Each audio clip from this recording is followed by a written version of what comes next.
Start. So, good evening, everyone. I'm Dr. Sayali. I'm the consultant and fertility specialist at Oasis Fertility Pune at the Karadi Center.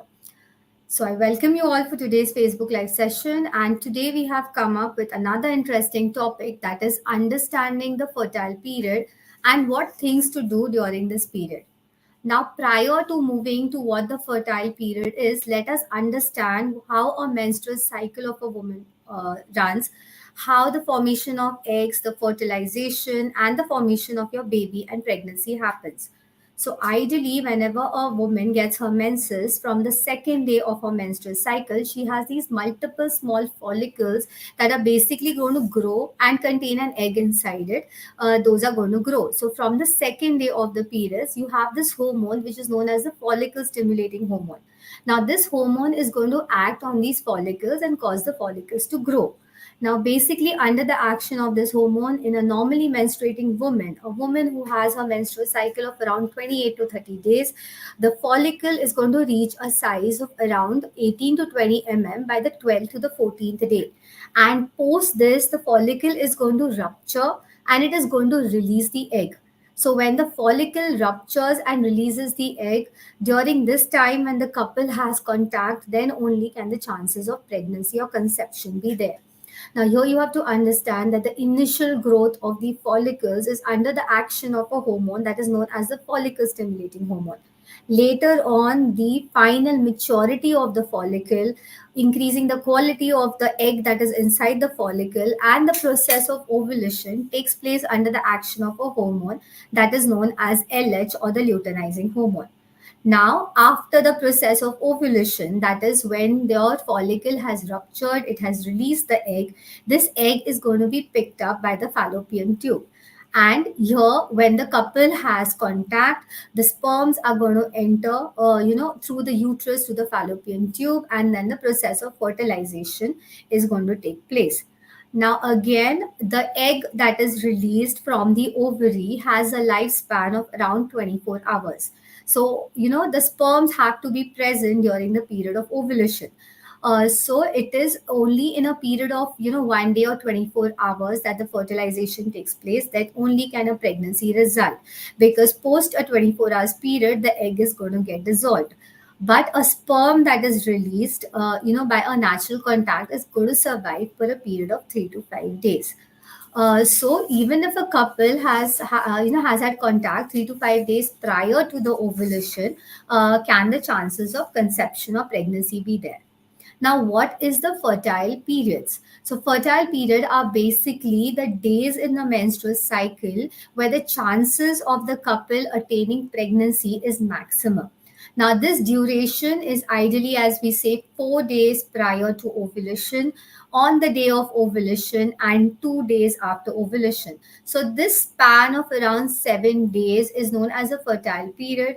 And when a couple tries, during this period, the chances of conception are going to be like the maximum. Now, what is important in this fertile period is the process of ovulation. Now, what is ovulation? Ovulation is basically the release of the eggs from the ovaries. So, it is not going to be until your egg is released from the ovary that your pregnancy can happen. So, when the egg is released from the ovary, if a couple has contact round and about this period, can the chances of conception be increased? Now, when does this ovulation take place? Now, here you have to understand that if a couple, is trying to attain pregnancy, the woman needs to know her menstrual cycle. So, if her duration of the menstrual cycle, that is the cycle length, that is the period from the first day of one cycle to the first day of the next cycle, if this is regular, if this is around 28 to 30 days, you have to understand that the ovulation takes place 14 days prior to your menses. So, in a 28-day cycle, the ovulation is going to happen on the 14th day. In a 30-day cycle, it is going to happen on the 16th day. So, a menstrual cycle anywhere between 21 to 35 days is considered as normal. So, the woman out here needs to know what the cycle length is, and then only can she calculate her period of ovulation and likewise her fertile period. So whatever is the period of ovulation, so be it the 14th day, be it the 16th day, 4 days prior to this ovulation, ovulation period, on the day of ovulation, and 2 days after, this will be calculated as your fertile period. Now, this cycle length calculation is, eligible for couples who are having regular menstrual cycle. But what about individual in whom the menstrual cycles are not regular? So in this, if if your some cycles are coming every 20-21 days, if some cycles are coming every 40-45 days, now here a woman needs to track her ovulation for a period, track her menstrual cycle for a period of 6 months. She has to know what is the longest duration of a cycle, and she has to know what is the shortest duration of a cycle. So, from the longest cycle, suppose the longest cycle is of a 35-day period, she has to subtract 11 days from it. That is going to be 24. And suppose the shortest cycle came after 28 days. Now, here she has to subtract 18 days from it. So, that is, basically going to be like, if you subtract 18 days from a 28-day cycle, that is going to be 10 days. So this period between 10th day to the 24th day is going to be the fertile period. And a couple in individuals who have an irregular menstrual cycle has to try for this long duration of from the 10th to the 24th day of the menstrual cycle to increase the chance of conception. So this is basically the calendar method, or monitoring your menstrual cycle to know the ovulation period by the cycle length. Other methods by which we can know the time of ovulation, is like a crude method, that is tracking ovulation by the body temperature. So when your ovary releases an egg, a hormone that is known as progesterone is released. And under the action of the progesterone, your body temperature is going to rise a little bit. So it rises by around 0.5 degree centigrade. So every morning when a woman gets out of bed, she has to measure her basal temperature, and whenever there is a rise in the body temperature, she can consider this to be a period close to her ovulation. But as we know, this is a very crude method. This is because it requires extensive monitoring, and the body temperature can be raised because of multiple reasons. Therefore, this cannot be considered as a very diagnostic method of knowing the period of ovulation. Next comes the ovulation pain. There are some individuals who experience pain or some form of spotting during the ovulation period. It is not a very reliable method because majority of the individuals are not going to experience these symptoms, and it is very subjective. And therefore, this is like not considered to be a very reliable method. But if consecutively every month the woman is been experiencing pain or a little bit of spotting during the ovulation period, she can use this as a method to track her ovulation.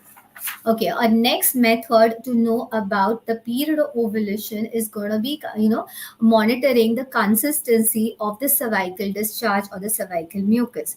Now, throughout the menstrual cycle, your cervical mucus is going to be thick, it is going to be scanty, and it is going to be like, a creamy discharge that is there. But around the period of ovulation, because of the action of this hormone progesterone, the cervical mucus is going to become slimy, it's going to become thin, copious.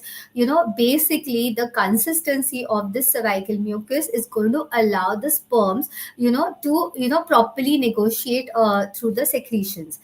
So by knowing the changes in the consistency of the cervical mucus, if the pattern of the cervical mucus changes, you will be knowing that your ovulation is around the corner in a period of 2 to 3 days. Now, as we have seen, that ovulation happens because of a hormone which is known as luteinizing hormone. Now, using this principle that 12 to 36 hours prior to ovulation, a hormone called as LH is released, we can make use of this by the ovulation kit. The ovulation kit, has this thing that is, a similar to a urine pregnancy test. It has this, small plastic thing that has got two lines on it. That is a uh, a test and a control line. We have to collect, some few drops of urine, and you have to put it on this test kit. Now, the test line, if it comes out to be negative, this will show that your ovulation is far off and you're not going to ovulate soon. If this line comes out to be faint compared to the control line that is there, you can repeat this test after a 24 hours period. But if this line comes out to be dark enough, compared to the test line, then here you have to understand that in a period of 12 to 36 hours, you are going to ovulate. So having intercourse in a period of 2 to 3 days can increase your chances of conception. Now, basically, when should we start monitoring with the LH kit? So, if you are having regular menstrual cycle or 28 to 30 day cycle, the monitoring with the LH kit can start from around the 11th day of your cycle. So, as we have seen, that these methods are very subjective. Be it the calendar method, here the individual needs to know about her menstrual cycle length, duration, everything. Be it the cervical mucus consistency method, or be it the LH kit method. This is all dependent upon the interpretation of a woman. Now, a very diagnostic method and a visual proof of the ovary growing the follicle and the follicle rupturing to release the egg is a follicular monitoring by a transvaginal scan. Now, individuals who have regular menstrual cycle, they can start transvaginal scans from ideally the 8th to the 10th day of the cycle.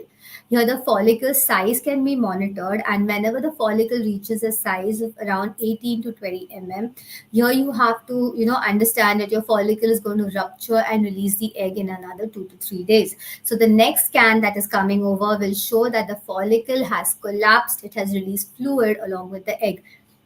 So, in this period, when the couple has contact, can the chances of conception be increased? So, these are various methods where we can track our ovulation, and based upon our ovulation, can we know what our fertile period is? Apart from this, there are some individuals which experiences certain symptoms during the ovulation period. Again, this is a very subjective thing because not every individual is going to experience these symptoms. But if she is having repetitive monthly symptoms, she can consider this as an indicator of ovulation. So these individuals can have breast tenderness, a lower abdominal congestion, increase in weight, pelvic or lower abdomen pain. She can have little bit of bleeding, spotting. There can be increase in the sexual desire, or there can be changes in the appetite of these individuals. So these symptoms, if they are consistent, then the individual can use these symptoms as a method of knowing her ovulation period.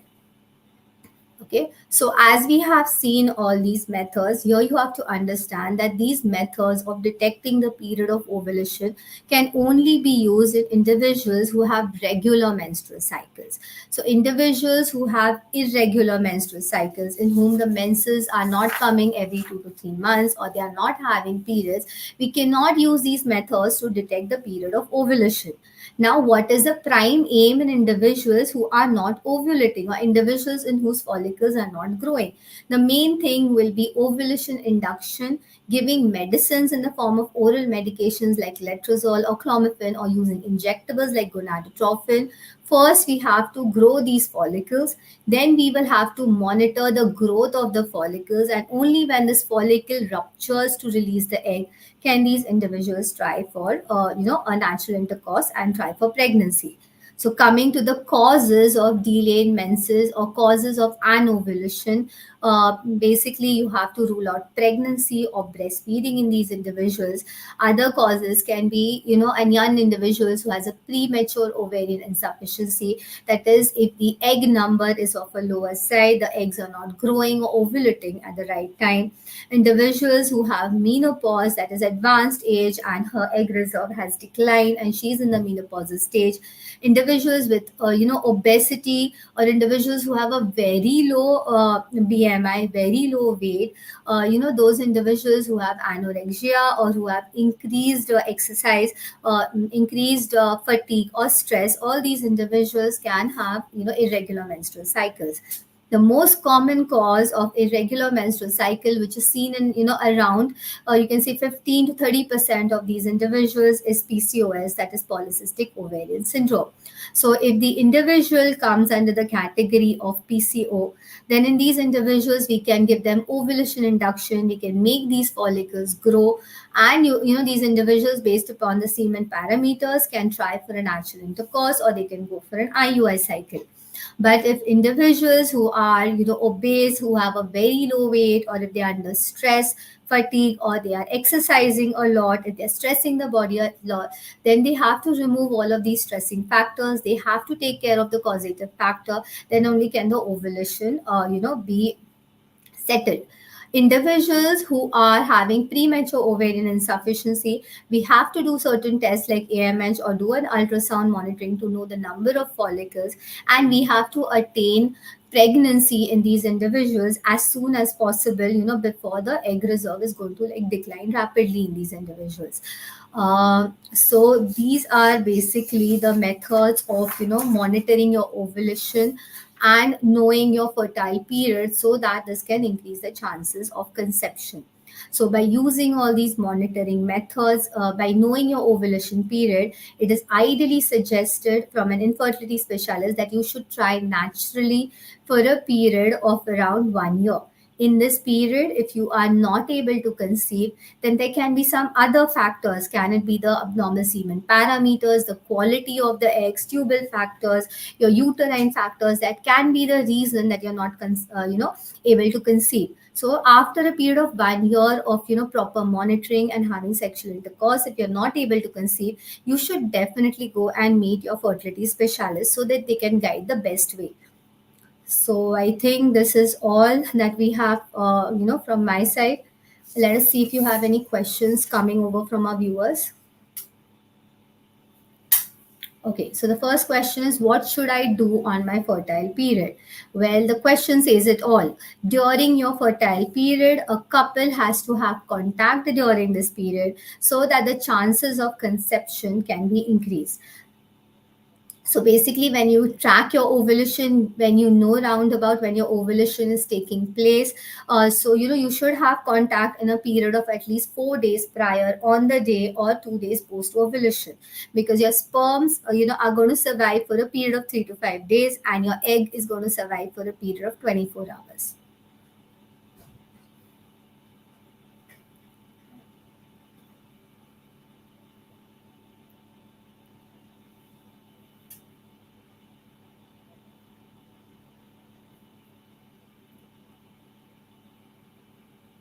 Okay, so the next question is, what are the two signs of ovulation?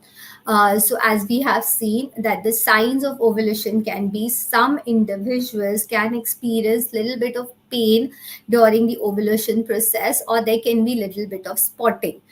And other ways of detecting ovulation is going to be by the monitoring methods that we've done. This can be in the form of noting your basal body temperature, knowing your cycle length, knowing the consistency of the cervical mucus.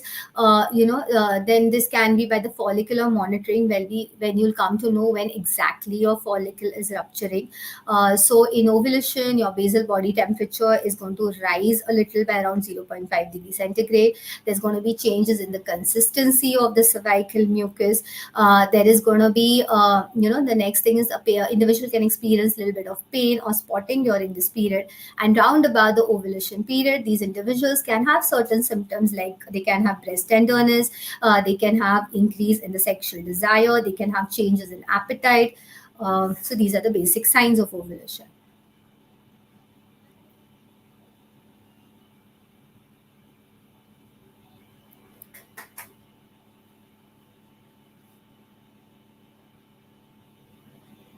So thank you, everyone. I think this is all the questions that we have. I hope this session was informative.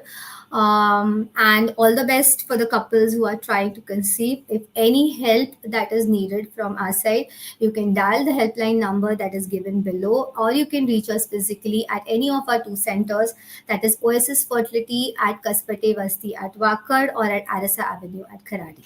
Thank you.